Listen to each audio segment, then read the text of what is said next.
नाजरीन अस्सलाम वालेकुम। IND टुडे न्यूज में आपका खैर मकदम करते हैं। आइए देखते हैं ये तफसीलात।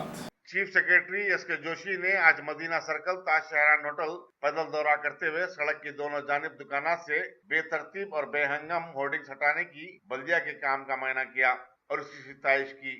उन्होंने कहा कि वो इस पॉलिसी को शहर के दूसरे तिजारती इलाकों में भी नाफिज करना चाहते हैं ताकि उन इलाकों को खूबसूरत बनाया जा सके।